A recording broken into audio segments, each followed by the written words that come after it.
Hi, listener. Tonight we are embarking on a journey into a much darker time.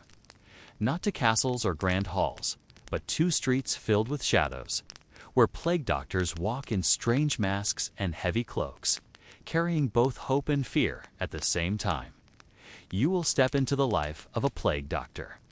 You will experience what it's like to face disease and death day after day, to wear that famous beaked mask, and to walk the fine line between healer and outcast during one of history's deadliest pandemics.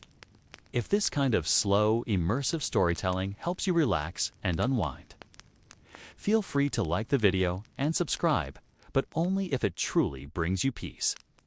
Letting me know in the comments where you are listening from and what time it is also brings a genuine sense of comfort.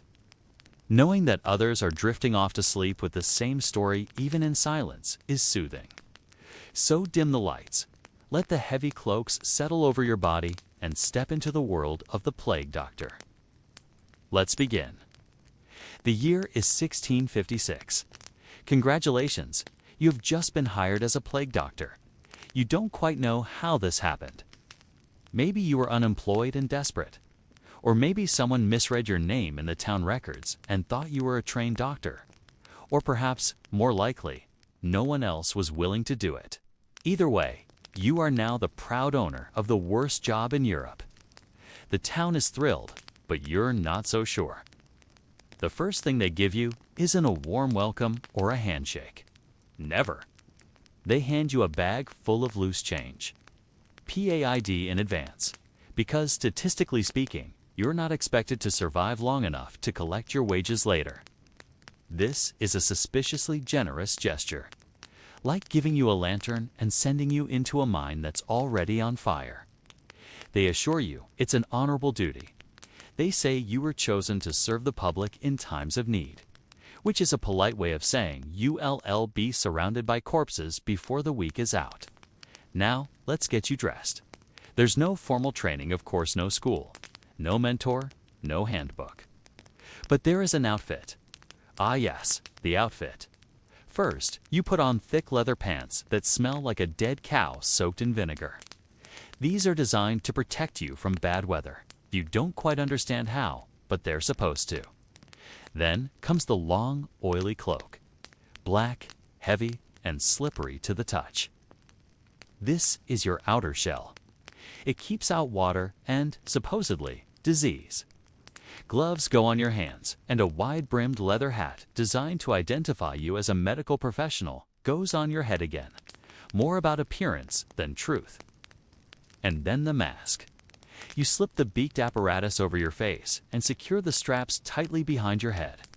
The beak is 6 inches long and curved like a bird's beak.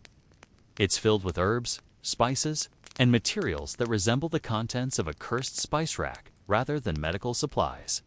Rose petals, cinnamon bark, cloves, perhaps a bit of mint or camphor if you're lucky. Some doctors even add crushed emeralds or powdered snake meat, just in case the superstitions prove true. The inside of the beak smells stale and sickeningly sweet. The herbs are supposed to protect you, filter out the foul odor of decay, and cleanse the miasma believed to carry disease. The common theory is simple. Bad smells are dangerous, and good smells keep you safe. You are, in essence, a walking incense burner. The mask's round glass lenses obstruct your vision, fogging up with every breath. They press against your skin with an itchy tightness. You can't scratch, sneeze, or see clearly, but you're ready. They give you a wooden staff. The staff is multi-purpose. It allows you to examine patients from a distance, lift blankets, feel for swelling, or gently touch a foot to see if it's still twitching. But it has another function. If you're surrounded by helpless, plague-stricken villagers screaming for help, scratching at you, this stick is your only defense. You're not just a healer, you're a moving target. With the heavy cloak settled on your shoulders, the mask obscuring your vision, and the wooden cane firm in your gloved hand, you begin your rounds. The streets, once alive with the clamor of merchants and the laughter of children, are now mostly silent. A few distant shutters creak in the breeze, sounding like the lonely sighs of abandoned homes. Somewhere, a church bell tolls, a slow, mournful sound, not for a service, but for a body being carried away. The carts have already come by this morning, their wheels leaving muddy tracks behind them on the cobblestones. Each cart was piled high with corpses, some wrapped hastily in stained sheets, others left bare, their limbs oddly twisted. Some of them looked peaceful, as if merely asleep, but most did not. You force yourself not to dwell on the images, focusing instead on the rhythmic tap of your cane against the ground. You arrive at your first home. The door, surprisingly, is not barred. A servant, his face pale and drawn, meets you at the threshold, holding a cloth to his mouth. A futile attempt to filter the air. He gestures toward a room in the back, a silent invitation to enter the heart of the illness. The smell hits you before you even open the door, a sickly, cloying blend of sweat, stale vomit, and the unmistakable odor of decay. It's overwhelming, even through the supposed protection of your herb-filled beak. You steel yourself, taking a shallow, deliberate breath, and step inside. A woman lies still on the bed, her skin pale and waxy, almost translucent in the dim light of the room. A monstrous lump bulges beneath her neck, angry and red, a bubu unmistakable, a terrifying mark of the plague. Her eyes flicker weakly beneath closed lids. She's burning with a fever that radiates heat into the cold room. Her breath comes in shallow, ragged gasps, each one a struggle. Oh. You approach cautiously, extending your cane, and gently prod the swelling. It's soft, then firm, and as you press, a thin stream of pus leaks from the angry wound. You nod, not because it helps or because you fully understand, but because it's what people expect you to do. It's the ritual, the silent acknowledgement of suffering. Her husband stands nearby, his face a mixture of hopeful desperation and hollow-eyed despair. You don't speak much. There are no comforting words that truly matter here. You mutter something vague about the humors being out of balance, a phrase that offers little solace but is all you have. You prescribe a poultice of crushed herbs, advising him to burn rosemary in the corners of the room to purify the air. You even suggest keeping a sliced onion nearby to absorb the illness, another old wives' tale you cling to out of sheer lack of alternatives. He thanks you, his voice raspy with emotion, as if you've offered salvation, a definitive cure. You haven't. You record the visit in your small, leather-bound notebook. You use initials instead of full names. There are simply too many patients now, and names, you've quickly learned, make it personal. And you cannot afford personal. As you leave the room, your gaze falls upon a child sitting in the hallway, silent and unnervingly still. His eyes, wide and unblinking, track you as you pass. He doesn't move, doesn't cry out. You suspect he's already infected, the subtle signs already there in his stillness. You don't say anything to the father.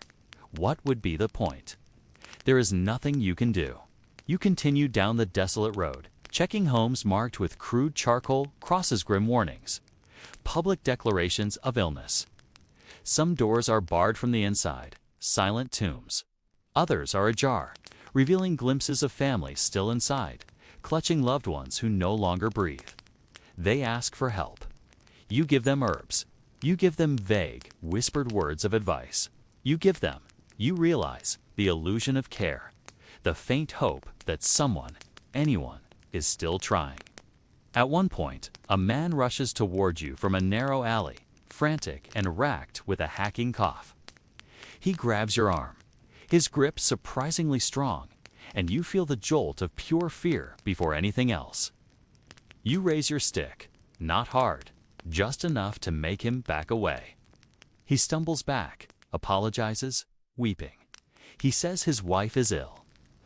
He says he's scared. You nod, the gesture muffled and unseen behind your beak, and follow him. Her bubo has already burst, a dark, weeping wound. She will not last the night. You give her a silent prayer, a desperate plea to an indifferent sky. You give him a list of things to burn, a futile act of purification. Then you move on. By afternoon, you've seen a dozen homes. Some people greet you with desperate hope in their eyes. Some with suspicion, their faces twisted with fear. One old woman spits at your feet, her voice raspy, telling you you're death in disguise. You don't disagree. You simply continue, your cane tapping, your mask silently observing. You return home at dusk, your quarters modest, a single room above a shuttered bakery. The sweet clamor of fresh bread has long been replaced by decay. Rats now dart across the cobbles, emboldened by the empty streets and overflowing refuse heaps. They no longer wait for twilight, scuttling underfoot as you pass. You enter carefully, removing each layer of your cumbersome clothing with practiced precision. The gloves come off first, stiff with dried sweat and grime. Then the cloak, heavy and stained at the hem, is peeled away. Finally, the mask.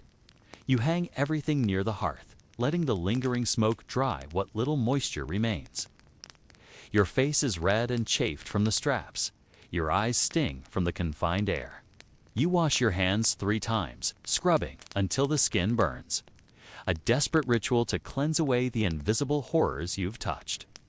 You inspect your arms and neck for any telltale signs. No lumps, no fever. Not yet. You light a single candle and sit at your desk. Your notebook lies open, pages marked with scrawled observations, crude drawings of boils and rashes. You try to organize your thoughts, but they blur into a single, agonizing smear. All the patients run together now, same symptoms, same ending. You eat a small piece of stale bread, sip weak, watered-down wine, and listen to the muffled quiet of a dying city outside. The wind picks up, rattling the shutters. Somewhere, a scream echoes, brief, then cut short. You say a prayer, not because you believe it will help, but because it's the only ritual you have left. You think of the woman from earlier, the one with the bursting bubo. You think of her husband, who still believed you could save her, clinging to your words as if they were divine prophecy. You think of the child in the hallway, silent and unnervingly still. Then you force yourself to stop thinking. You must, because tomorrow you'll put on the mask again and go out to face the plague. The sun climbs higher, but its light offers little warmth, only illuminating the dust motes dancing in the stale-era silent testament to a life put on hold. Your quarters above the shuttered bakery are already growing dim, yet you remain. The initial shock of the costume has passed, but its presence is a constant, suffocating reality. The oil-soaked cloak feels stiff, almost like cured leather, clinging to your sweat-dampened underclothes. The gloves are pulled snug over your hands, already chafing. The hat sits low, casting a perpetual shadow over your immediate vision, and then there's the mask. It's the very thing you both loathe and rely upon, a grotesque parody of a bird's skull. Painted and waxed, stuffed with pungent herbs. You settle the beak between your nostrils, inhaling the stale bouquet of crushed rose petals, myrrh, and vinegar. The scent is overpowering, a constant cloying presence that somehow manages to smell both medicinal and like impending decay. You can remember what your own voice sounds like without the hollow echo of that snout warping it. And still, after hours of wearing it, you're not even sure if the thing truly works. The townspeople certainly fear it. Children cry when they see you, their small, terrified faces turning away. Dogs bark, their barks muffled and distant through the thick glass of your eyepieces. Even the dying flinch at your sight, their eyes widening in recognition. You look like death itself, tall and shapeless, cloaked in black, with a bird's face looming above the stench of pestilence. Perhaps that's the point. If nothing else, the mask is honest. It doesn't offer hope, it offers warning. You are not salvation. You are the man who comes when all else has failed. The irony of it all is a bitter taste in your mouth. This very mask, the most iconic symbol of the plague doctor, is barely older than your own apprenticeship. People speak of it as if it's ancient, as if every healer during the Black Death in the 14th century wore one. But the truth is, the bird mask is a recent invention. You're walking through the middle of its debut performance. The older doctors didn't have these. They simply tied cloths around their faces or carried pomanders, small metal balls filled with herbs to sniff when the air grew too foul. Theories of disease were, in those days, based on imbalances in the body's humors, on bad smells, and on God's wrath, not on tiny, invisible bacteria. It wasn't until men like Charles Delorme, a French court physician, got the bright idea to turn those simple pomanders into something wearable.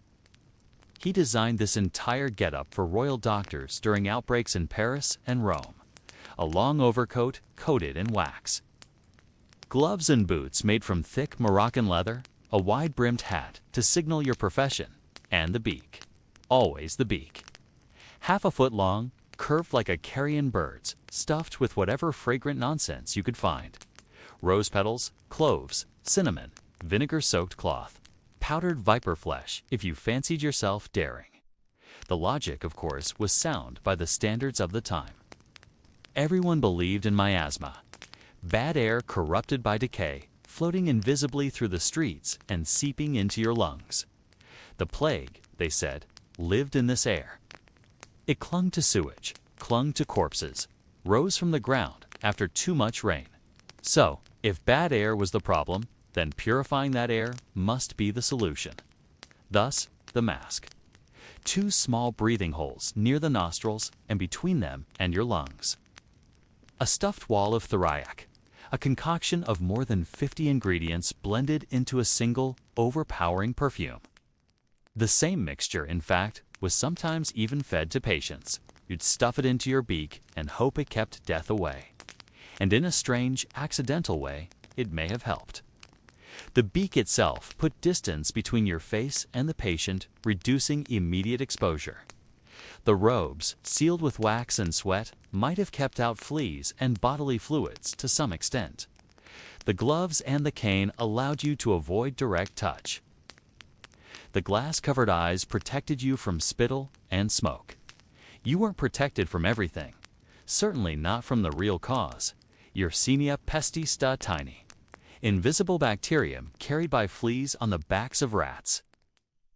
But you were shielded more than you knew. The outfit, as ridiculous as it looked, functioned as a rudimentary hazmat suit. Centuries before germ theory would explain why it mattered. Not that any of this made you feel any safer. For all its layers, the mask is suffocating. The herbs turn sour within a day, their initially comforting scent becoming a cloying, stale odor. The vinegar stings your eyes. The waxed robes make you sweat until your underclothes are soaked, clinging uncomfortably to your skin. You walk like a statue, arms stiff, breaths ragged and shallow behind a wall of rotten flowers. Sometimes, after hours on your feet, you forget you're even wearing it until a child screams, or a horse rears back, or a desperate man grabs your sleeve and calls you crowface. Then, with a jolt, you remember. Myths swirl around you like flies around a corpse cart. One man insisted your mask was cursed, that its very shape summoned death like a sigil carved into flesh. Another claimed you were no doctor at all, but a sorcerer, keeping the plague in the beak and releasing it house by house. More than once, you've been followed through the alleys by men muttering prayers, clutching crucifixes as if your very presence could damn their souls. You understand why the mask unsettles them. It has no expression, no human warmth. It is entirely functional. And when you speak, your voice becomes inhuman, hollow, muffled, drifting like a ghost across the gaps between rooms. But what else are you meant to wear? A smile, a wreath of healing herbs, and hope. The dying don't need to be comforted with illusion. They need to see the truth, that this is a war, and that you, like them, are just trying not to be the next casualty. Once, a barber surgeon openly mocked your mask in the tavern. He said you looked like a fool, claimed his apron and saw were more honest tools than your crow costume. He even offered to bleed a bubo then and there. betting a week's wages he could cure what your mask could only smell. 3 days later, he was dead. His assistant took over the practice and stopped laughing. There's madness in the air now, not just sickness. You see it in the way people treat you. Some recoil as you pass, clutching at rosaries and spitting in your shadow. Others reach out and grab you, wailing for help, for prayers, for a miracle. They think the mask gives you power, that behind it, you are not just a man, but something more. You wish they were right. You remember a girl, maybe 8 or 10, who once asked to try on your mask. Her mother lay in the next room, already gone. The girl didn't cry. She just wanted to know what it felt like to be the one who doesn't die. You let her hold it briefly. It was too heavy for her. She gave it back without a word. Later that night, you passed her house again and found the door marked with ash. There are days now when you forget what your own face looks like. You shave by touch, avoiding mirrors. When you remove the mask at night, it leaves red lines along your cheeks, a ring of indentations where the straps cut deep. You wash it daily, but the smell never fades. Blend of sweat, resin, herbs, and thyme. It is your second face. You wear it as often as your own. And yet, you suspect that years from now, when the plague has burned itself out, and this town has rebuilt on top of its own bones, people will remember the mask more than the medicine. The beak, the black robes, the man who looked like death and arrived too late to stop it. They will tell stories, say you appeared like a spirit in times of sickness, that you walked among the dying with herbs in your nose and blood on your gloves, that you saved lives or took them, that you were a healer or a demon. But the truth is simpler. You are tired, you are sweating, you are hungry and afraid. And you are already wondering what you'll do when the herbs run out. You begin each morning the same way, by opening your medical kit and staring into it as if it holds the answers to the universe. It doesn't. It barely holds answers to splinters. Inside is a jumble of instruments, each more questionable than the last. A bronze lancet, slightly bent at the tip, stained with countless bleeds. A cloth pouch of dried leeches, some still alive, most not. Glass bottles with no labels, only the lingering streaks of something that once looked like medicine. A wax-sealed scroll of proven remedies written in a Latin. So mangled, even the local priest gave up halfway through reading it aloud. And at the very bottom, your personal favorite, a small wooden spoon knits purpose unknown, perhaps purely symbolic. This, you realize with a heavy sigh, is what you're expected to fight the plague with. You take inventory, a ritual you perform daily as if it truly matters. 1 jar of vinegar, a lump of hardened beeswax to rub into your cloak, a futile attempt to maintain its protective properties. A tin of theriac, that thick, dark preparation of herbs and honey, and according to rumor, a dash of dried snake. You sniff it. Smells like despair, still better than the scent of the patient you'll be seeing today.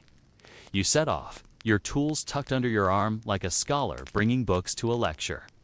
Only you are the scholar, the lecturer, and the poor soul scheduled to fail the exam, all in one. Your first visit is to a cooper, or at least, he was a cooper. He won't be making barrels anymore. His wife answers the door, her hands shaking so violently she can barely hold the latch. She asks if you'll bleed him. He says he's full of poison, she whispers, her eyes pleading. You nod. That sounds about right in their desperate world. Inside, the man lies on a rough bench, chest bare, a grotesque bubo under his arm, bulging like a rotten pear. He groans, a low, guttural sound. You pull out your lancet, a dull gleam of bronze in the dim light. He looks at it as if it might be salvation. You know better. You make the incision. Blood pours out, thick and dark, pooling on the soiled linen beneath him. He screams, a sharp, piercing sound that quickly turns into a strangled gurgle. Then convulses, his body seizing violently before finally lying still. His eyes roll back, fixed on the ceiling. He's sleeping, his wife says hopefully, rushing to his side. You say nothing. You simply clean your lancet, rewrap it, and move on. Bloodletting, the ancient cornerstone of medicine. Galen swore by it, Hippocrates too. The idea is simple. Bad humors collect in the blood, and by removing some of it, you restore balance to the body. The practice sounds tidy on parchment, far less so in person. You've drained more men and women than you care to count, and most of them still ended up in the plague pit. Perhaps they'd have gotten there sooner without you. Or perhaps you merely gave them something else to worry about in their final agonizing hours. The next house holds a young woman in a back room. Her mother insists on onion poultices. They draw out the evil, she mutters, her voice raspy with grief and exhaustion. You nod. Why not? You help her crush a few bulbs, the acrid scent making your eyes water even through your mask. You spread the pungent paste on cloths and carefully wrap them around the girl's swollen neck. The air fills with the sharp sting of sulfur. The girl gags. So do you, a muffled, involuntary reaction. You try cupping next. You light a small flame inside a glass jar. Quickly press the opening against her skin. The suction raises a dark welt. It's meant to draw out the plague, or the fever, or the evil spirits, depending on who you ask. All you know is that it leaves marks, angry red circles. Whether it helps is anyone's guess. She cries when you leave, not because of the pain, but because she can tell by your lingering silence, by the slight shake in your gloved hand, that she is not improving. There's a barber surgeon on the other side of town. A man you saw once attempt cauterization lancing a bubo with a red-hot poker. The sound the patient made still haunts your dreams, a primal scream of agony. The room had filled with the sickening stench of burnt flesh and melted pus. The man didn't survive the night, but the surgeon, his face grim, had said it was progress. At least we learned something, he'd insisted. You've learned something too. You'd rather be ignorant than repeat that. You check in at the local apothecary, but his doors are locked tight. A hand-scrawled sign hanging outside. Nitrogen monoxide, new medicines. Nitrogen monoxide, old ones either. Fair enough. His shelves are probably bare. Do you remember when he still offered jars of dried frog, powdered pearls, or tinctures brewed from ash and chamomile? Some of it was even expensive. Luxuries for the wealthy. But the people who could afford such remedies are mostly dead now. The survivors, the poor, have taken to boiling mint and calling it a cure. You yourself have run out of several ingredients you used to carry. Wormwood, gone. Poppy syrup, gone. Anything vaguely numbing, gone. You consider brewing your own batch of camphor oil, but the fumes make you dizzy, and you can't afford to be dizzy. Not when every alley is lined with unseen eyes. Not when every shadow might hold a desperate plea or a desperate attack. You recall one recipe, scrolled in the margin of an old manual. Mix crushed emerald with milk. Apply to pustules. Emeralds and milk, you muse? Yes, that should solve it. Another recommends rubbing lard and rose petals into the armpits. You tried it once. The patient died smelling fantastic. Your cane taps a rhythm as you walk past a row of shuttered windows. Somewhere behind one of them, a man coughs violently. It doesn't sound like the plague, but it doesn't sound good either. You keep walking. You reach the old granary, now turned into a pest house. The sick lie on beds of straw, some groaning softly, others motionless, their bodies barely distinguishable from the bundles of rags around them. You kneel beside a boy, no older than 12. He's barely breathing, his skin cold, his lips cracked. His eyes open when you speak, but he doesn't answer, simply staring. You offer him water soaked with a few drops of elderflower extract. It trickles from his chin, too weak to swallow. You gently pat it dry. He manages a faint smile, then closes his eyes. You mark a small X in your ledger, not for his name. You never got it, just a location. You stand, bones aching, and move on. In the far corner, a man gestures to you. "Doctor," he whispers, his voice raw with despair. "My wife." You follow him to a side room. She lies curled in a heap of blankets, her breathing shallow. He asks if you'll try the leeches. You hesitate. You haven't used them in weeks. They rarely survive long in your pouch, but today, miraculously, one stirs. You place the creature on her wrist. It latches on, its body swelling slowly with dark blood. The man watches, wide-eyed, a flicker of hope in his exhausted gaze. "Is that good?" he asks. You nod. It's doing something. Whether that something is helpful, no one truly knows, but the sight of it, the tangible action, gives him hope. So you let it feed. Back outside, the sun is beginning to dip below the horizon. The sky turns the color of old bruises. You find a moment to rest on a discarded crate and examine your hands. They smell of vinegar, iron, and an indelible scent of fear. You remember when you used to write notes on your gloves? Crude reminders to keep your mind sharp. Now, they're blank.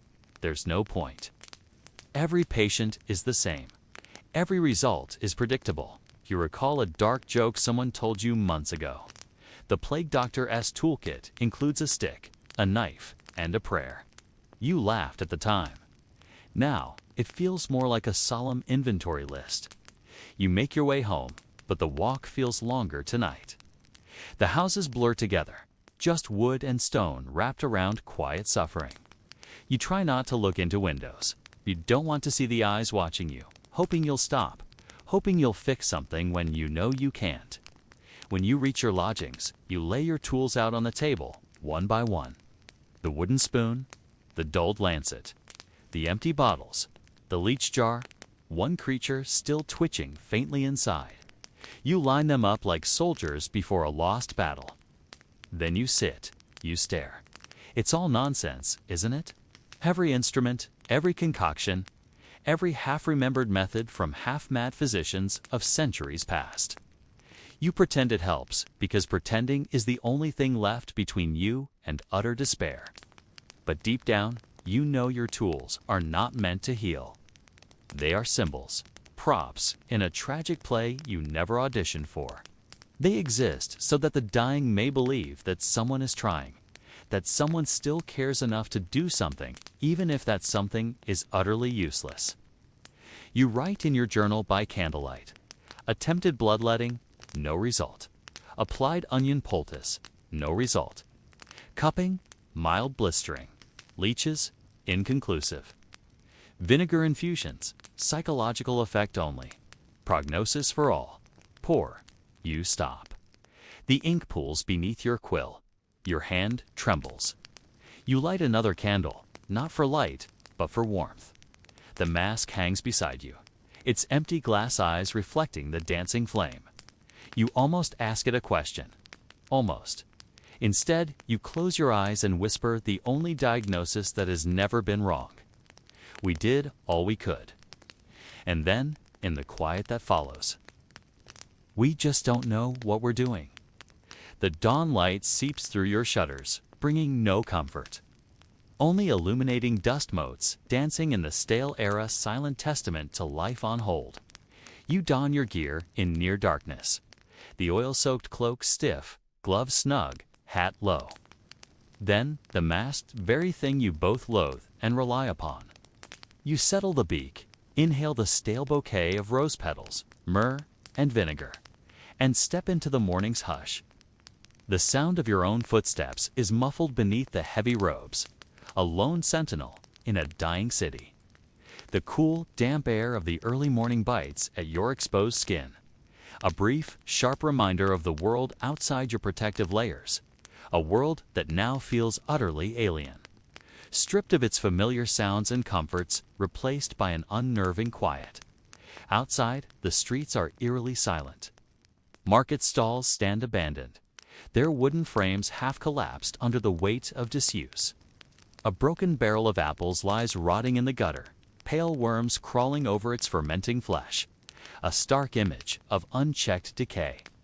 The cheerful cries of street vendors have been replaced by the distant, relentless tolling of church bells, the somber clock of mortality. You can almost feel the vibrations through the soles of your thick leather boots. A constant thrumming beneath the earth that mirrors the tremor in your own chest. Each toll feels like a hammer blow, striking at the very heart of the city's dwindling life. You pause beside a boarded-up bakery. Rats dart across the cobbles, emboldened by empty streets and overflowing refuse heaps. You recall the rumor you heard yesterday. The plague, born on fleas, riding from rat to human like a secret courier. The image is almost laughable in its macabre simplicity, a tiny, insignificant insect. Bringing down kingdoms, but the truth claws at your mind. Even if it's laughable, it might just be terrifyingly real, a silent, invisible threat you can never truly see. At the corner, a crude red X marks a house's stark warning, painted with hastily mixed ash and blood that seals the fate of those within. You knock once with your cane, the sound hollow and echoing in the suffocating silence. A morbid knock on death's door. A frail voice bids you enter. The smell hits you like a physical fist. Fermented sweat, sickly sweet breath, and decay. The patient, a merchant, lies in a darkened room, eyes dull, skin mottled. A bubo swells grotesquely beneath his arm, black at the crown, weeping a thin, oily fluid. "Doctor," he croaks, "is it as I fear?" You study his pulse, listen to his rattling breath. "It's the plague." He nods, resigned. You slip rosemary oil to his lips, set vinegar near his pillow. Keep your chamber aired. Burn juniper. Pray. He manages a weak smile. "I shall." You leave him to his fading dignity and step back into the street. The sunlight feels colder than the night. You glance back at the red X on the door and move on, the merchant's resigned sigh lingering in the air behind you, a haunting reminder of the lives you cannot save, etched into the very fabric of the desolate morning. Mid-morning finds you at the canal bank, where workers haul bodies into waiting barges. The water laps, ignorant of the human suffering it carries away. You see a body wrapped in sailcloth pushed over the edge. It floats for a moment, face half submerged, eyes staring blankly at the indifferent sky. Then it slips beneath the surface, swallowed by the canal's dark, murky mirror. These men, paid weekly. Hope the plague avoids them. You've seen more bargemen dead than alive this month. You nod briefly, a silent acknowledgement of their shared fate. The scent of stagnant water and decaying matter rises, a constant companion to the grim task, clinging to your robes and mask, an indelible part of your daily experience. Your next destination is a makeshift quarantine station in the old monastery. Pews replaced by rows of cots. Smoke from burning rosemary coils up to the vaulted ceiling. Patients lie in white linen, some moaning, others staring at cracks. A young novice tends to them, his hands shaking. You exchange a silent greeting, then begin your rounds. First, an elderly widow. Kay, gaze bright, unnervingly so. "My dear," she says, "I keep expecting a knight in shining armor, but you'll have to do." You offer a pale smile beneath your beak. "I'm all sorts of armor, I'm afraid." She chuckles. You prod her bubo. It's firm, hot. "Plenty of rest," you tell her, "and drink broth." She nods, gripping your gloved hand, offering comfort. Next, a young laborer, body wasting, breathing in shallow gasps. His father stands at the foot of the cot, prayer beads sliding between his fingers. You offer no words, just a nod. He mouths a silent plea. You write in your ledger. Male, mid-20s, advanced stage. Family present. Prognosis. Terminal. The act feels like betrayal. You step outside into a courtyard where orphaned children wander. A girl with tangled hair offers you a wilted flower. You accept. "Thank you," you say, muffled. She smiles, then joins the others, skipping stones into a stagnant fountain. The emotional toll claws at you, heavier than your cloak. You've seen raw grief parents rocking empty cradles, siblings begging a dead brother to wake. You have no answers, only the chilling certainty of futility. By midday, you're exhausted. Your legs ache, your back protests under the cloak's weight. A dry cough begins in your chest. You lean on your cane, head bowed beneath the mask.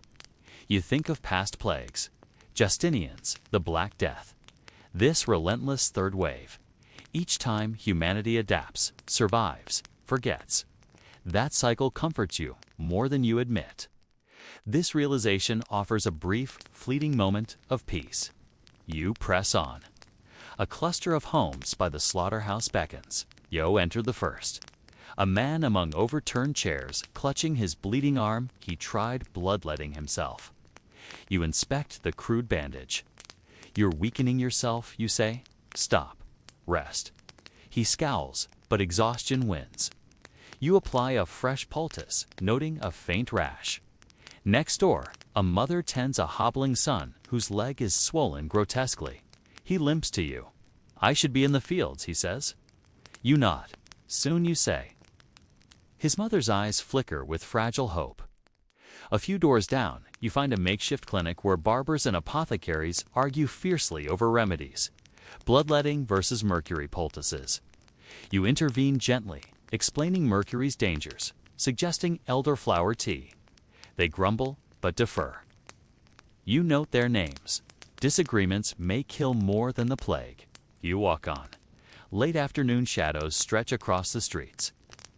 The air grows heavier. One final stop. The orphaned plague pit at the edge of town. Here, bodies are interred in vast, hastily dug trenches. You approach, mask ready, cane tapping. Two men in tattered cloaks throw bodies in like refuse. A child's small body lands last. You pause, your gloved hand almost reaching out. The men glare. You drop your hand. They toss the body in. The trench echoes. You lower your head in prayer. The silence of the pit is absolute, a stark contrast to the human suffering you've witnessed all day. The scent of fresh earth mingles with decay, a constant reminder of the pit's purpose. On your way home, you pass the chapel, half its roof collapsed, walls blackened by smoke. A discarded prayer book lies open, pages fluttering. You read an incantation. Deliver us from plague and pestilence. You close it, setting it on a crumbling ledge. The image of the abandoned book remains with you, a symbol of fading faith. The silence of the abandoned church feels heavier than the silence of the streets, echoing the emptiness in your own soul. Night falls before you reach your lodgings. You enter, remove each piece of gear, one by one, hanging them to air. The mask peers at you from the hook, mocking. You scrub your hands raw, strip off the cloak. Check your skin for lumps. None yet. You sit at your desk in candlelight, your journal open. You write, today visited 18 households, recorded 32 cases, 5 recoveries, unlikely, 27 critical, 11 deceased. Observations, miasma thicker near slaughterhouse. Rats congregate at canal. Children less symptomatic but likely carriers. Remedies continued. Fumigation with juniper discourage bloodletting. Next, petition for additional leeches. You close the ledger. You try not to think about tomorrow. You blow out the candle and lie down, your heavy robes still on. Your chest aches. You cough twice in the dark, a dry, persistent tickle. The world is dying, and you, in your mask and cloak, can only bear witness. Night falls like a shroud over the city, a deeper darkness than usual, unpunctured by the usual tavern lights or the soft glow from family hearths. The air grows colder, carrying with it not just the chill of the evening, but the heavy, cloying scent of wood smoke and decay, a pervasive odor that seeps into your very bones. You've returned to your lodgings. The small room above the bakery, now a sanctuary of weary silence, yet no true peace. Each creak of the old timbers above you, each distant. Muffled cough from beyond the thin walls, sounds amplified in the oppressive quiet. like drums beating a slow, inevitable rhythm. You stand by the window, the thick, grimy glass reflecting your masked silhouette back at UA, faceless, bird-headed phantom observing a world it can no longer truly touch. The street below is empty, a narrow, shadowed canyon where only the wind whispers through the abandoned market stalls, a mournful, drawn-out sigh that chills you to the core. You remove your mask, the heavy leather peeling away from your sweat-dampened face. Red lines mark your cheeks and forehead where the straps have bitten deep, a painful, raw reminder of the hours spent behind its grotesque facade. The pungent smell of the herbs, once a comforting shield against the stench of death, now feels trapped in your nostrils, a constant cloying presence that even clean air struggles to displace. You breathe deeply, the night air cool on your skin, but the familiar scents of the city are gone. No baking bread from the bakery below, no brewing ale from the vanished taverns, no distant laughter of children playing in the squares. Only the pervasive reek of disease, an invisible miasma that seems to thicken as the hours pass, settling over everything like a blanket of invisible ash, suffocating the very breath from the city. Your journal lies open on the small, rickety table, its pages already curled from the dampness and the passage of time. You pick up your quill, its tips still stained with the dark, watery ink, a testament to the grim entries of previous days. The blank page stares back, a daunting expanse waiting to be filled with the day's grim tally. A new chapter in this unending tragedy. You dip the quill, but your hand hovers, paralyzed by the sheer enormity of what you've witnessed, what you've had to endure. Today, you've recorded more than 50 new cases, each one a face, a family, a life that will likely be extinguished before the next sunrise, or perhaps already has been. You remember the child who offered you the wilted flower, her small, trusting hand in your gloved one, a moment of fragile innocence. You remember the merchant's resigned sigh, the old widow's desperate grasp, the young laborer's fading defiance. Each memory is a fresh stab of futility, a reminder of your powerlessness. You find yourself sketching, not writing. First, a rough, almost frenzied drawing of the mask, its beak elongated, its eyes vacant. A terrifying symbol of your unwelcome profession, a grotesque representation of death. Then, a series of feverish lines that become the blurred faces of the dying, their features contorted in pain or resignation, their eyes reflecting an unspeakable terror. You draw the ominous red X on a door, stark and final. Then the skeletal outline of a corpse cart, its heavy wooden wheels churning through shadowed streets, a grim parade.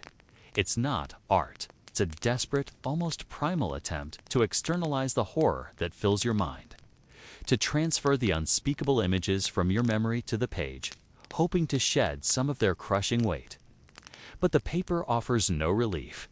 The images continue to replay, a silent, macabre tableau in the darkness behind your eyes, an endless, tormenting loop. You try to read, to lose yourself in the worn pages of an old Latin treatise on the humors, its ancient wisdom now seeming like child's play. But the words blur. Every mention of black bile or phlegm brings you back to the patients, to the oozing buboes, the labored breathing, the cold, clammy skin. You close the book. The scholarly world, with its neat classifications and ancient remedies, feels utterly irrelevant now, a distant dream from a time when the world made sense. This plague respects no theories, no ancient wisdom, no grand pronouncements. It simply consumes, indiscriminately, mercilessly. The silence of your room is broken only by the scratching of your own thoughts, a tormenting symphony of despair. You are alone, utterly, profoundly alone. The townspeople avoid you, not just for fear of contagion, but for what you represent. You are the harbinger, the grim reaper's shadow, the one who comes when hope has fled, when all is lost. No one asks you to stay for dinner. No one offers you a kind word. No one looks you in the eye without a flicker of terror or desperate pleading. Your colleagues, the other doctors, are either dead, fled, or holed up in their own silent rooms, equally isolated, equally broken. The barber surgeons and apothecaries treat you with a mixture of resentment and grudging respect, knowing that you face what they dare not, that you walk a path they fear to tread. You recall a conversation you overheard weeks ago? Before the plague truly took hold, a group of men in a tavern, their laughter loud and boisterous, unaware of the doom approaching. The doctor once slurred, "He's like a crow, picking at the carrion." Another chimed in, "I, a crow with a fancy stick and a pocket full of herbs." You hadn't thought much of it then, merely dismissed it as drunken chatter. But now the words echo, sharp and painful, piercing through your defenses. You are the carrion crow indeed. You pick at the dying, unable to offer true healing. Merely postponing the inevitable for a few agonizing hours, prolonging their suffering and your own. Sleep refuses to come, a cruel mockery in your exhausted state. Your mind races, cycling through the faces, the sounds, the smells, a relentless carousel of horror. You toss and turn on your meager cat, the straw rustling beneath you, each movement a desperate attempt to find a moment's peace. Every ache in your own body, every slight cough sends a jolt of terror through you, a cold, sharp blade of fear. Is it starting? Is this the fever? Is this the beginning of your own end? The final act in this macabre play? You check your armpits, your groin, for the telltale swelling. Your fingers tracing your skin with morbid anticipation. Nothing, not yet. But the fear is a cold knot in your stomach, a constant companion, a shadow that never leaves your side. You are a doctor, yes, but you are also just a man, fragile and vulnerable, trapped in the path of an unstoppable force. The constant exposure, the proximity to death, has eroded your sense of safety, leaving you utterly vulnerable, profoundly paranoid. You think of your family, distant, safe, you hope, behind the mountains, across the sea, beyond the reach of this pestilence. You haven't sent a letter in weeks. What would you even say? The world is ending, and I am watching it happen, one death at a time, powerlessly. No. Better they believe you are busy, indispensable, a hero, fighting valiantly against impossible odds. The lie is easier to bear than the crushing truth. Hours pass. The moon, a sliver of bone in the dark sky, casts long, distorted shadows through your window, turning familiar objects into monstrous shapes. You hear distant shouts, perhaps a panicked family discovering the X on their door. Or maybe a brawling, drunken few, oblivious to the terror that surrounds them. You no longer distinguish between the sounds of life and death. They've blurred into one continuous, agonizing hum, a mournful dirge. The city groans beneath the plague, a dying beast in its final throes. You are its only witness, its reluctant chronicler. A physician forced to perform a role he never chose, armed with inadequate tools and overwhelming despair, burdened by a knowledge he cannot share. You rise, compelled by a nameless urge, a desperate need for confirmation.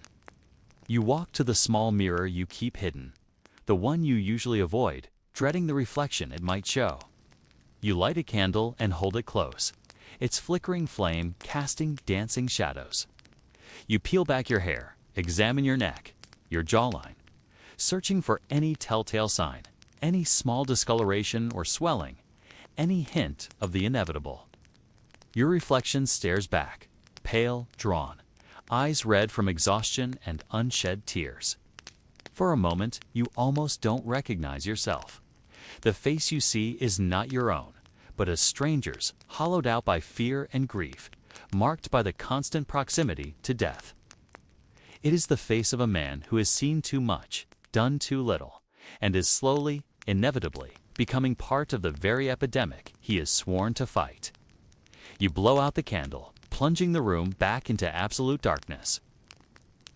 The last ember of light vanishes, leaving you in the deep, heavy silence of the night, a silence that amplifies your every fear. You lie back down on the cot, pulling the thin blanket over you. It offers no warmth against the chill that permeates your soul. The cold knot of fear remains in your stomach, tightening with each passing hour, a relentless vice. You close your eyes, but the images persist: the buboes, the X-marked doors, the silent faces of the dead and dying. You are trapped in this cycle of despair, a solitary figure haunted by the plague's relentless march, knowing that tomorrow will bring only more of the same. And as the first hint of dawn begins to paint the sky a faint, sickly gray, you know that the only certainty is the grim procession that awaits you just beyond your door. The city sleeps, but you, the plague doctor, are forever awake, consumed by the silent, lingering fear of what tomorrow will bring, and whether you will survive to witness another night. The first hint of dawn, a faint, sickly gray, paints the sky. It offers no promise, only the grim certainty of another cycle of suffering. You rise from your cot, body stiff and unrefreshed, every muscle aching from yesterday's relentless walking and the sleepless night. The cold knot of fear in your stomach has tightened, now a constant, dull throb. You pull on your heavy woolen underclothes, still damp with sweat, and then the leather breeches. Every movement feels labored, as if the air itself has grown thick and resistant. You begin the ritual of donning your protective gear. The oil-soaked cloak, heavy and imposing, settles over your shoulders like a funeral shroud. Its waxed surface, meant to repel the miasma, now feels like a second skin, permanently infused with the city's pervasive stench. The thick leather gloves, scarred with nicks and stains, are pulled on, each finger finding its accustomed place. You tie the laces of your boots, the worn leather creaking softly, a lonely sound in the profound silence of your room. Then comes the hat, its wide brim casting a perpetual shadow, and finally, the mask. You lift it, the bird-like beak surprisingly weighty. You feel the cool, smooth glass of the eyepieces against your skin as you secure it, the herbal stuffing filling your nostrils with its cloying medicinal scent. The world outside instantly distorts, seen through the slightly convex lenses, everything a little warped, distant. The mask, your only companion, is also your tormentor, trapping the stale air of your own breath, amplifying your every inhale and exhale into a harsh, rattling sound. You check your kit, a grim inventory of despair. The bronze lancet, dulled by countless incisions, lies nestled beside empty bottles. The small pouch of leeches, most now shriveled and useless. The lump of hardened beeswax, the useless scroll of ancient remedies. And the wooden spoon, its purpose still a mystery, yet you never leave without it. Each item feels heavier than it should, imbued with the weight of unfulfilled hope and inevitable failure. You step outside. The street is a desolate landscape, still cloaked in shadows, only vaguely illuminated by the pale, hesitant dawn. The air is sharper now, colder, but it still carries the faint, sweet, sick odor of decay that clings to every building. The distant tolling of the church bells begins again, a slow, mournful cadence that signals the start of another day of death. You lean on your cane, its tip tapping a slow, rhythmic beat on the cobblestones. The only sound that belongs to you in this city of ghosts. Your first destination is the home of the Taylor's family, a tight-knit clan. Now, their home is marked with a dreaded red X. You rap. No answer. You push the door gently. It creaks open to reveal a scene of quiet horror. 3 bodies lie tangled on the floor, their faces contorted, eyes wide and unseeing. The father, his arms still outstretched, the mother curled tightly beside a small, almost invisible bundle and infant, its tiny hand still clutched in its mother's lifeless grasp. No groans, no pleas, no final breaths. Just silence. Absolute, terrifying silence. You stand there for a long moment, the scent of unwashed bodies and sweet decay filling your mask. They die in silence, often together, their last moments spent clinging to each other. You pull out your small leather-bound ledger. You make the marks. 3 lines for the 3 souls. Their names now just anonymous entries in your growing list. There are no rituals, no last rites. Just the cold, impersonal act of recording a tragedy. You close the door gently, the sound of the latch clicking into place, echoing like a coffin lid. You walk towards the merchant's district, the familiar route now a somber tunnel of deserted shops and boarded-up windows. The usual chatter of tradesmen, the clatter of carts, the distant laughter all gone, replaced by an eerie stillness. Only the occasional, unnerving scurry of a rat. Boulder now reminds you of life. You pass a public well, its bucket abandoned, a chilling testament to the fear of communal spaces. People now rely on rainwater or the contaminated river. You find yourself at the house of the wealthy baker, a man who once boasted of his immunity. His servants lead you to a dimly lit chamber. He lies on a magnificent 4-poster bed, its silk drapes drawn back to reveal his suffering. He is feverish, his skin blotchy, his breathing ragged. A prominent bubo pulsates on his neck, a monstrous swelling. He points to it, eyes wide with terror, then gestures to his throat, but only a gurgle escapes. You pull out your lancet, the bronze glinting dully. He shrinks back, fear overriding the fever. His wife, standing at a safe distance, clutches a crucifix. You make the incision. Blood, thick and dark, wells up, mixing with the pus. He cries out, a choked, desperate sound, his body convulsing violently. You quickly clean the wound, apply a poultice of crushed herbs, and then step back. There's nothing more to do. You offer the wife the customary meaningless advice. She nods, eyes fixed on her dying husband. You leave, the rich tapestries and polished wood a stark contrast to the ugliness of death they contain. As the morning progresses, you become a ghost yourself, moving silently through the desolation. You visit a small cottage where a mother begs you to save her only daughter, applying garlic and onions to the child's feet, a folk remedy. You indulge her, knowing it's useless, but offering the illusion of hope. You check on an old scholar, feverish and rambling about ancient texts, convinced the plague is a divine punishment. He asks you to translate a passage, an obscure prophecy. You nod, pretending to understand, then move on. The very air you breathe, despite your mask, feels heavy with despair. The silence of the city is not peaceful. It is a profound, aching emptiness, punctuated only by the mournful bells and the occasional sharp cry of grief.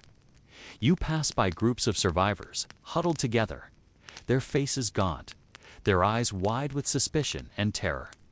They scatter as you approach, their fear a palpable wall. You are the embodiment of their greatest dread. You try not to look into their eyes, not to see the raw, exposed fear that mirrors your own. You lean against a crumbling wall, feeling the cold stone against your weary back. The sun is higher now, but its light seems to struggle to penetrate the gloom. Your hands, even through the gloves, feel raw and unclean. You think of the unseen enemy, this miasmic vapor, this poison, this divine wrath, this invisible foe that defies all understanding. It is everywhere, yet nowhere. It cannot be fought. It is an opponent that demands surrender, a force that laughs at human effort.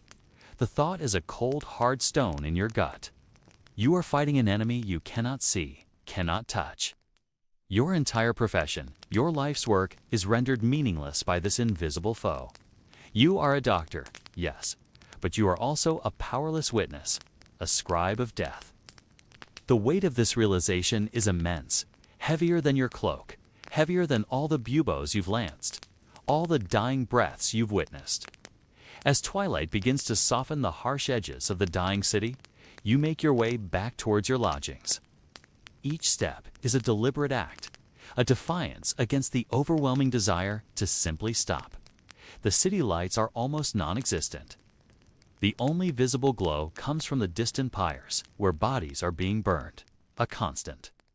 Flickering orange on the horizon, a monument to the endless dead. The smoke from these fires adds to the suffocating smell, a metallic, sickly, sweet aroma.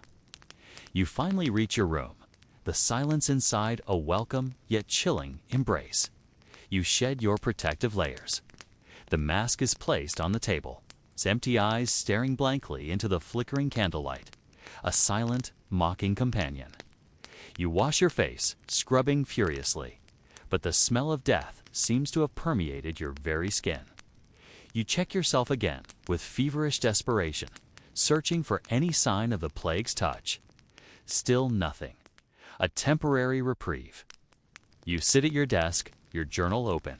Your hand trembles as you pick up the quill. The page feels like a confidant, a silent witness to your despair. You're right, not just the numbers, but the feelings. Another day of shadows and silent screams. The enemy remains unseen, unconquered. My tools are useless. My heart is heavy. The silence of the city is the loudest sound I know. You close the book. The quill falls from your hand. You extinguish the candle, plunging the room into absolute darkness, hoping it will also extinguish the images that haunt your mind. You lie down on your cot, pulling the thin blanket up to your chin, but the cold permeates everything. Your cough is deeper tonight, a harsher, more insistent rattle in your chest. You try to suppress it, but it escapes, echoing in the suffocating darkness. Sleep remains elusive. The fear, that silent, insidious enemy, curls around you, a cold, constricting serpent. You are the plague doctor, the one who faces death daily.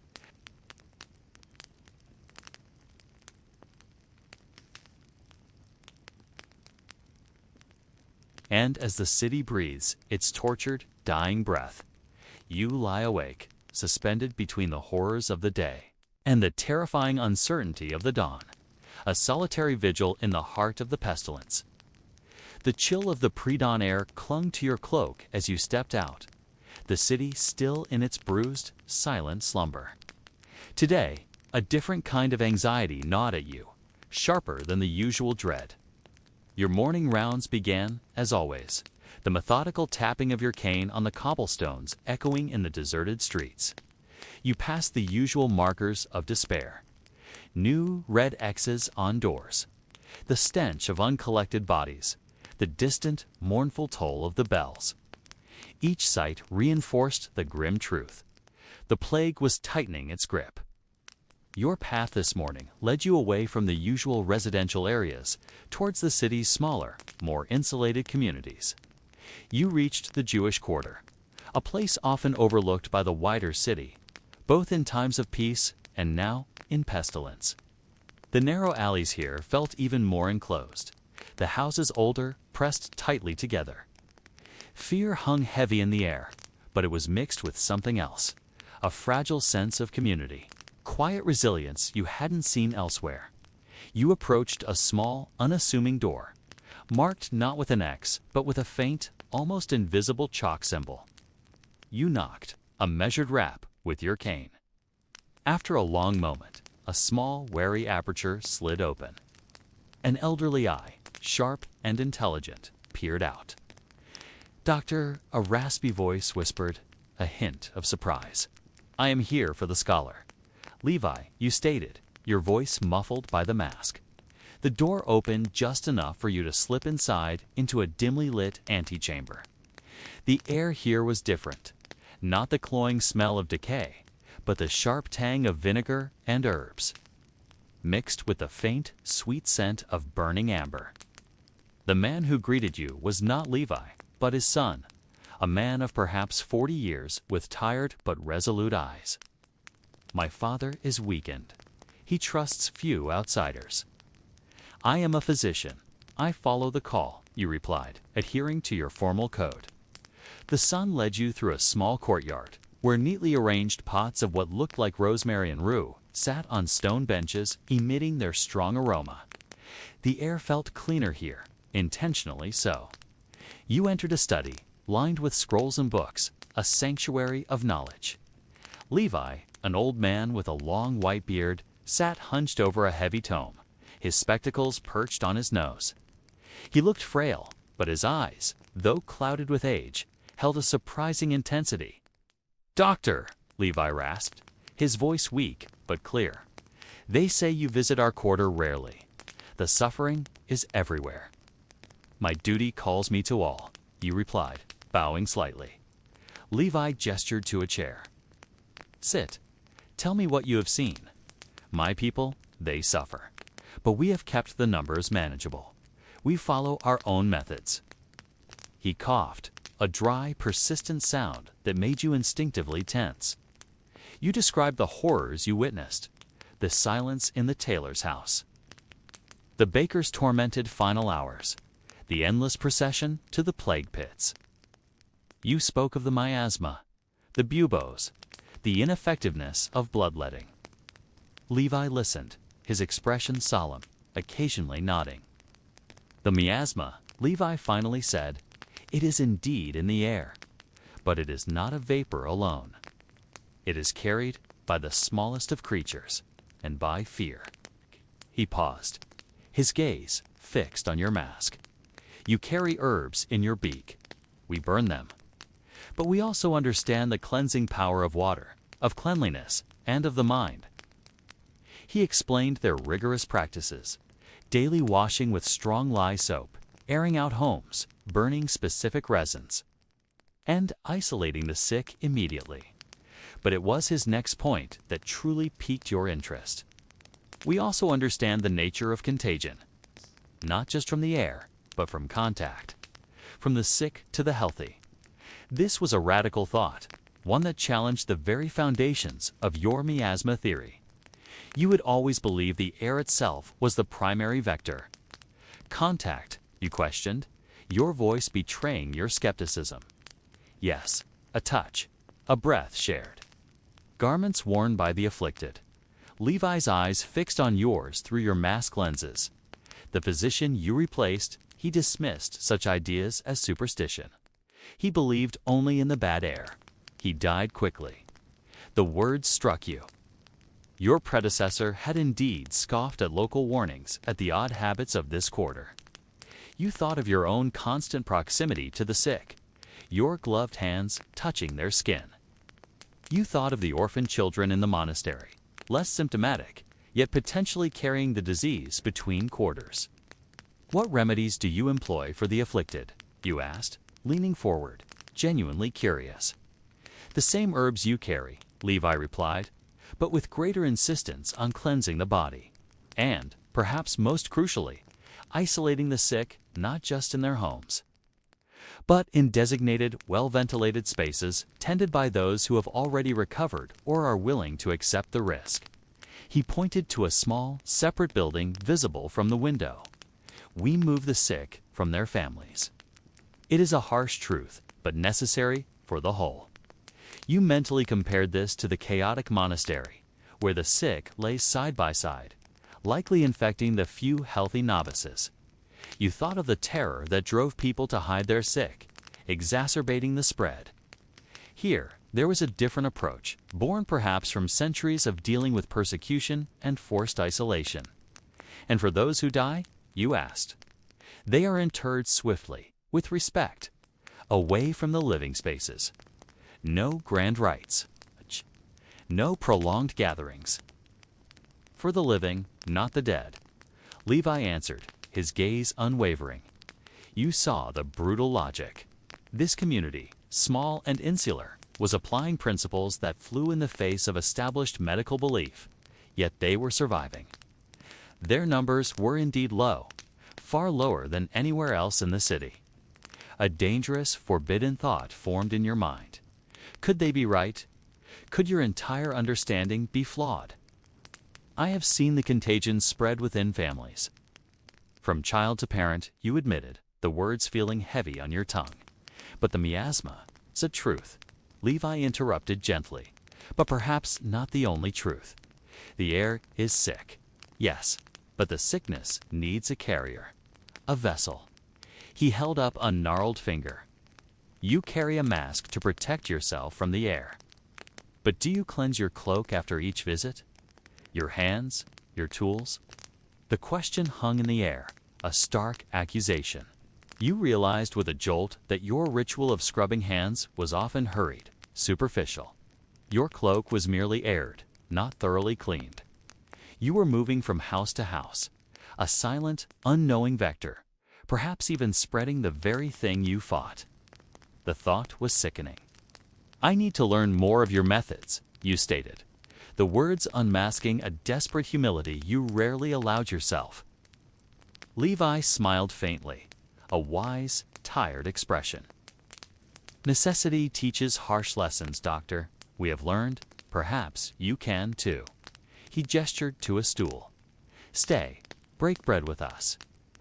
Let us discuss what truly plagues this city, beyond the mere humors."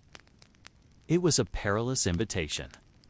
To accept meant defying your medical training, associating openly with a community viewed with suspicion by many, risking contamination of a different kind. Yet, the desperation in your soul, born from endless, futile days, overruled all hesitation. This wasn't just about saving lives. It was about finding an answer, a shred of understanding in the overwhelming chaos. "I accept," you said, your voice a little hoarse, the word feeling monumental.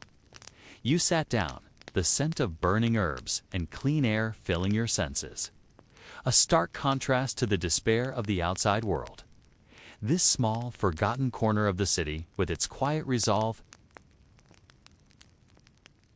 and for the first time in weeks, you felt a tentative stir of something beyond exhaustion, the flicker of a new purpose. The communal meal in Levi's study was simple but profoundly nourishing. You ate slowly, the unfamiliar taste of fresh, unsalted bread and hearty vegetable stew a revelation after weeks of bland, often spoiled rations. The warmth from the brazier, infused with the scent of purifying herbs, felt like a physical comfort seeping into your weary bones. Levi and his son Isaac spoke softly, their voices calm and measured, detailing their community's unique approach to the pestilence.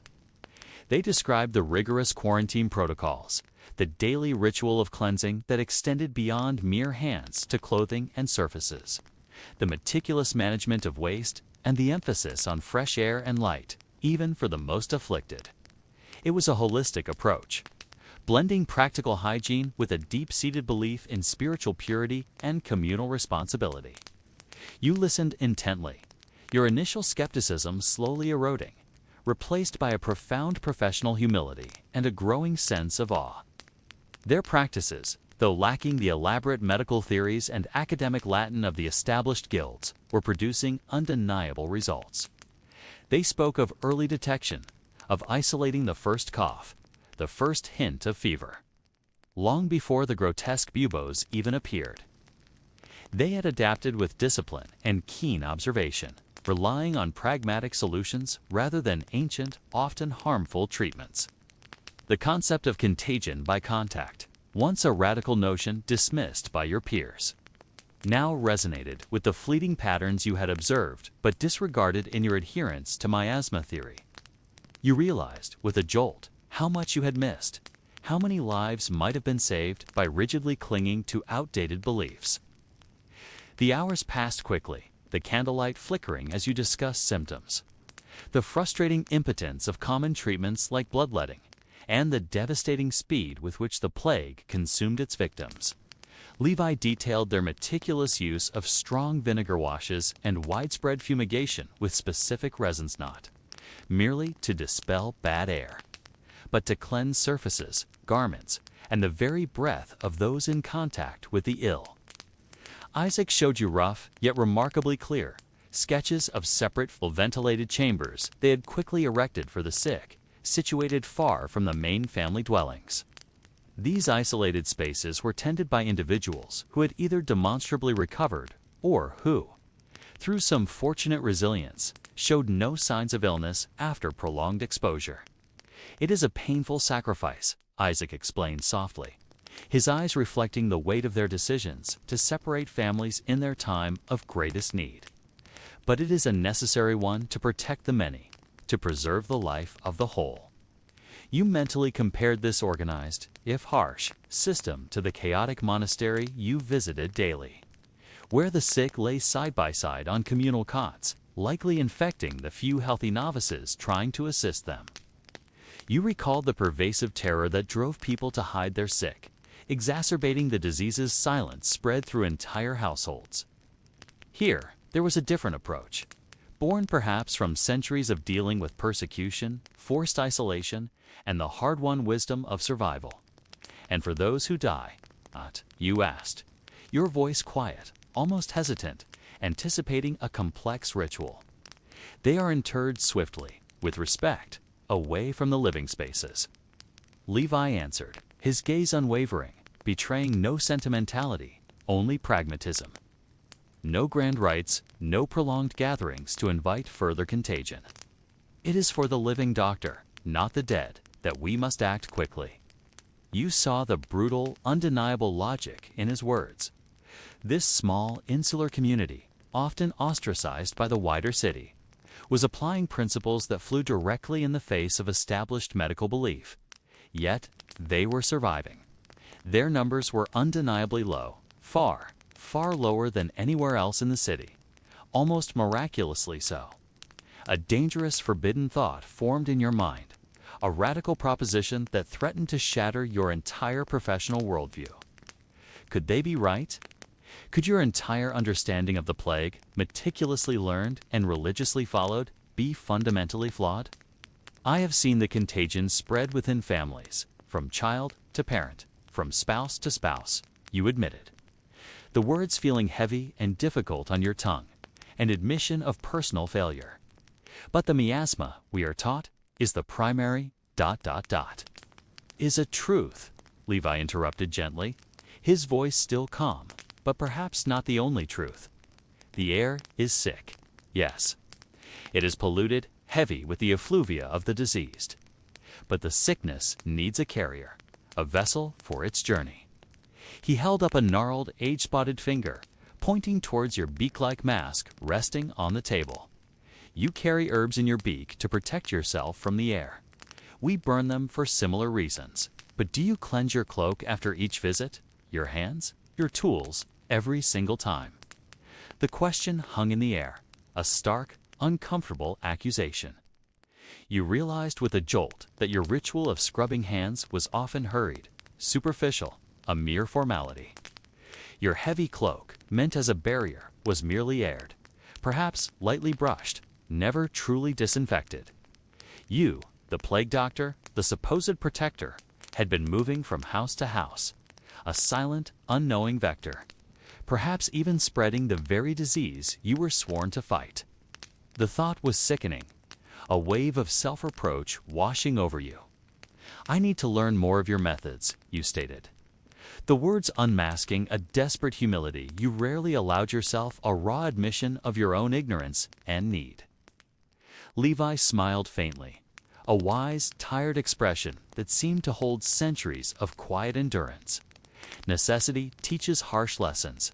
Doctor, we have learned much through bitter experience. Perhaps you too can learn from us now. He gestured to the stool you had been sitting on. Stay a little longer. Break bread with us again when the full light of day arrives.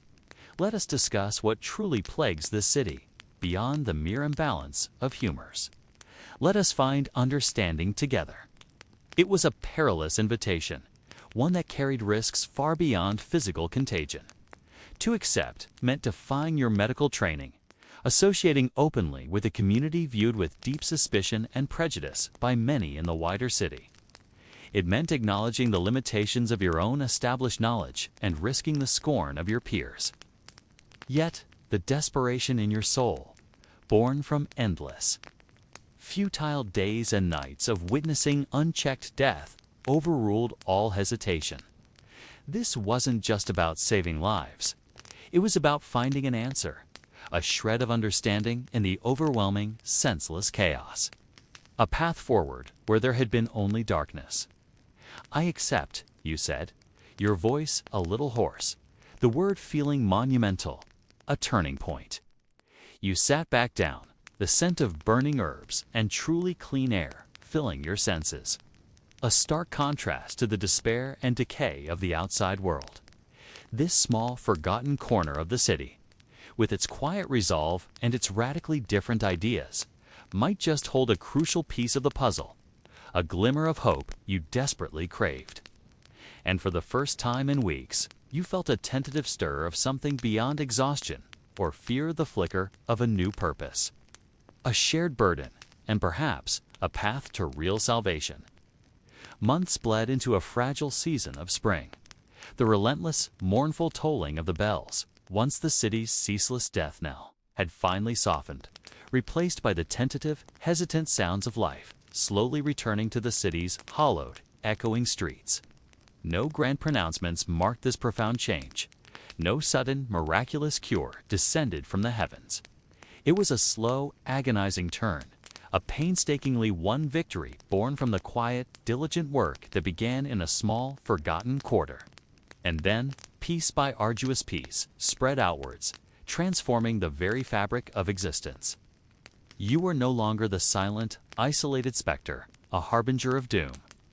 Your daily rounds now took you not just to the sick, whose numbers thankfully dwindled with each passing week, but to the recovering, to those tentatively reopening their shops, their faces still gaunt from privation and fear, but with a palpable flicker of something resembling hope in their eyes, a spark that had been absent for so long. The lessons learned from Levi and Isaac, once radical and challenging, had become your gospel, the guiding principles of your every action. You had campaigned relentlessly, first with skeptical city officials who initially dismissed you, then with desperate barbers and apothecaries who clung to outdated methods, tirelessly preaching the vital importance of cleanliness, isolation, and unyielding vigilance. Your own routine, once a ritual of despair, had transformed utterly. The heavy, wax-coated cloak, once merely aired, was now regularly and rigorously scrubbed with strong lye soap and vinegar, its surface shining with a renewed purpose.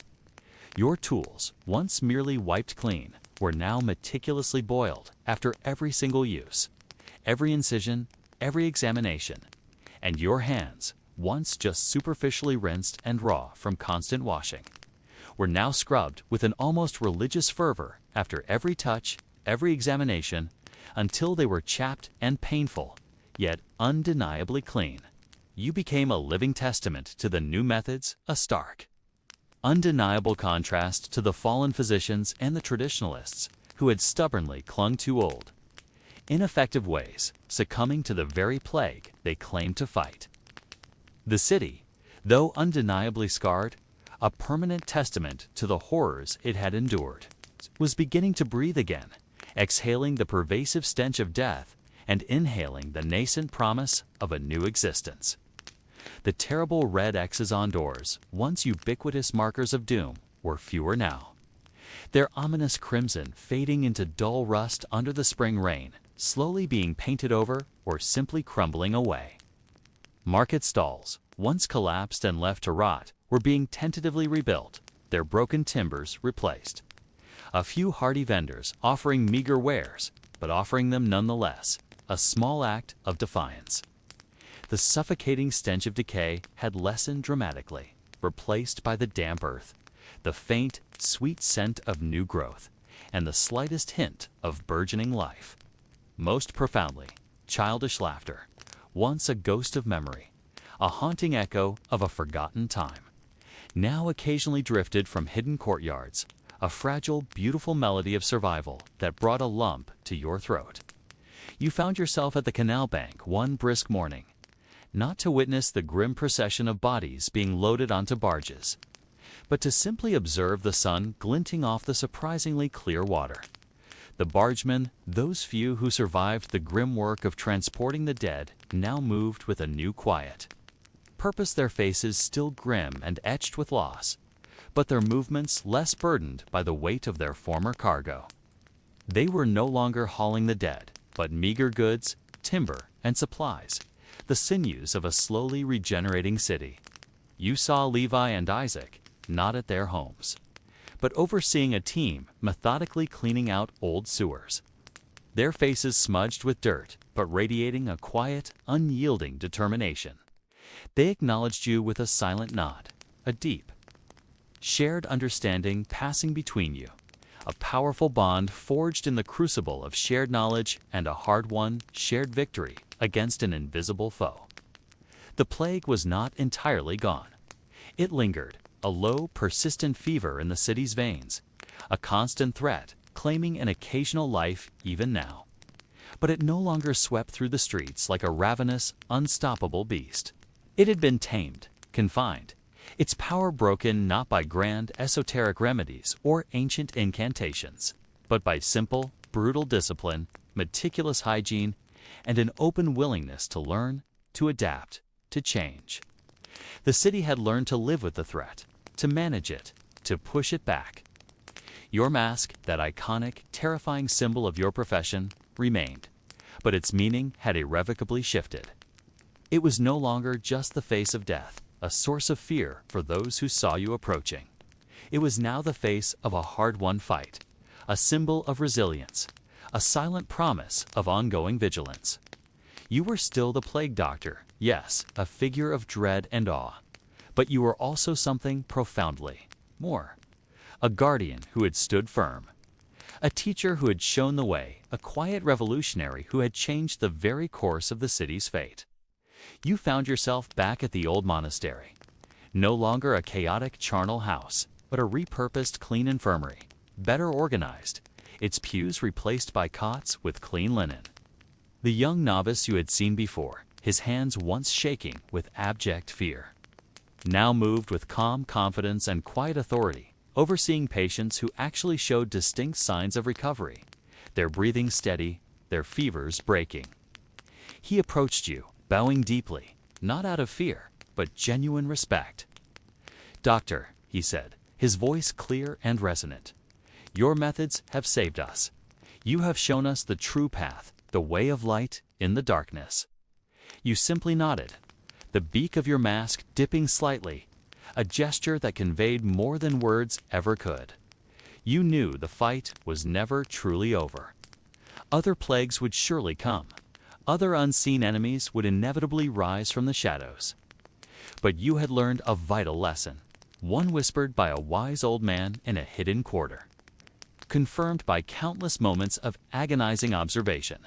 Knowledge, when shared openly, when embraced, and when acted upon with courage, was the strongest shield humanity could ever wield. As the day finally ended, painting the sky with the vibrant, triumphant hues of a healthy sunset, deep oranges, fiery reds, and soft purples, you walked back to your lodgings. The air was cool, carrying the scent of fresh rain that had cleansed the streets and the faint, sweet promise of blossoms, of new life unfurling. You removed your mask, its weight now familiar, almost comforting, a part of who you had become. You looked at your reflection in the dim glass, no longer seeing a hollowed stranger consumed by despair, but a man marked by battle, yes, his face etched with the suffering he had witnessed, but also by understanding, by a quiet, enduring strength that had emerged from the depths of the abyss. The city, though forever changed, bearing the indelible scars of its ordeal, was undeniably alive. It was not a perfect world, nor would it ever be, but it was a living one, a breathing one, filled with a faint, hopeful murmur of a future reclaimed. And you, the plague doctor, the silent sentinel, had played your crucial part in ensuring its breath, in guiding it back from the brink. The silence that now enveloped the streets was no longer the suffocating silence of despair and death, but the quiet, resilient hum of a city that had survived. That was rebuilding, one careful, hopeful step at a time. The battle was won, for now. And in the quiet sanctity of your room, for the first time in what felt like an eternity, you finally allowed yourself to rest the immense weight of the city's burden now mercifully, balanced by the profound lightness of purpose and the enduring flicker of hope.